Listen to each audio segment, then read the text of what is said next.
Well, it'd be interesting to kind of for him to expand on that in terms of why. I've always said, I put it out on Twitter yesterday, I've always been partial to Ari Fleischer in terms of modern day press secretaries. Ari guided us through 9/11 with a calm and professional reassurance that was really needed. I'm not really sure what Jen has done to deserve this, other than not take serious, tough questions. It's interesting from a guy who purports himself to be a tough reporter to sort of hold that up as an example isn't really what I would have expected. When you've held that position, as someone that has held that position, what do you think of her handling of that position as White House press secretary? You know, Sean, it's funny you mentioned the book at the top. I got 2 chapters in here, 17 and 16. They're both about the media. And I take more of a concern with I mean, Jen's job, as I've always said, the press secretary's job is to speak on behalf of the principal. The fact that no one pushes back on her, the fact that she isn't called out on the hypocrisy, the double standards, the failure of their policies, frankly, isn't her problem. It's a lack of journalism that's being or not being conducted in the White House briefing room that should be something that is alarming to anyone who aspires to or was a journalist.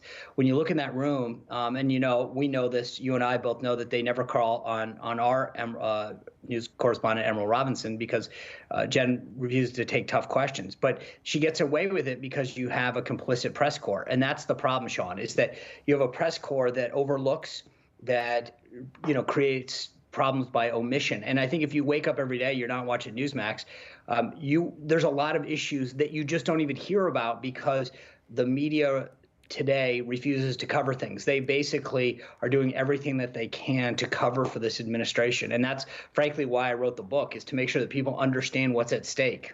Yeah, and I'm going to get to your book in just a minute. Yeah, where's the curiosity? That's the thing that baffles me when we watch these press conferences. I'll just play this, and just to kind of showcase it, this is one of the comments Psaki made during her tenure as press secretary. This was in response to a recent event, President Biden going maskless at a fancy D.C. restaurant. Here's that. I think what we were referring to is a photo of them walking out of a restaurant after they had eaten, masks in hand, where they had not yet put them back on yet. So I would say, of course, there are moments when we all don't put masks back on as quickly as we should. But I don't think we should lose the forest through the trees here, and not overly focus on moments in time that don't reflect overarching policy. It kind of points to one of the things that you're talking about. There's no real pushback there. It wasn't a photo. It was a video that someone took of him walking out of the restaurant without a mask. He had it in his hand. Look, we've all done it, but the bottom line is if you're pushing a certain message, you want to adhere to it to be an example.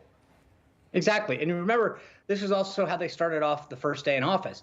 At the Lincoln Memorial, same thing happened. Question was asked to Jen that right after he went and signed an executive order about mask mandates, he then went to a federal property, i.e. the Lincoln Memorial, didn't wear a mask, and she dismissed it the same way that she did this time. So the funny thing is, look, as you said properly, there's zero pushback. No one in that room pushed back on that and said, that's ridiculous. You can't be the one who's championing it and then not abide by it. The president was also very clear that you should be setting an example with your policies. So regardless of the aforementioned spin that she threw out there, the president, according to his own words, is somebody that should be setting an example. D.C. has a mask mandate in the District of Columbia. So he literally was not abiding by the rules of the District of Columbia, rules that he has, championed and supported, mandates that he has supported. And so I think there is continued double standard when it comes to this administration. And frankly, so many of the folks on the left when it comes to do as I say, not as I do. Final thoughts from you. Your book, a lot of anticipation there. I know you've been, there's a lot of hype about it. Tell me about it. Does it come out tomorrow, I believe? It does. I mean, if you pre-order it now, and if you go to newsmax.com/23, it'll take you right to the Amazon link. I got one in my hand. I'll make sure you have one in your hand very soon.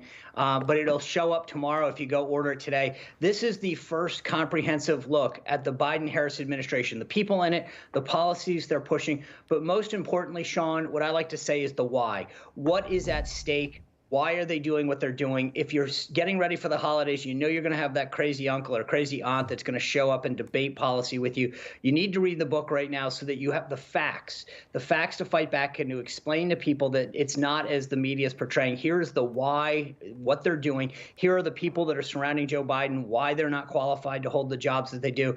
And then I end the book with chapter 20 talking about an agenda that people who don't agree with this current administration can get involved in different ways and read different publications and learn to fight back. And so I think this is really a blueprint as to A, what's happening, and B, how to move forward. A lot of anticipation for it. Comes out tomorrow. And looking forward to it, by the way. Sean Spicer joining us live. Make sure you catch Sean on Spicer & Company, 6 p.m. Eastern Standard Time, right here on Newsmax.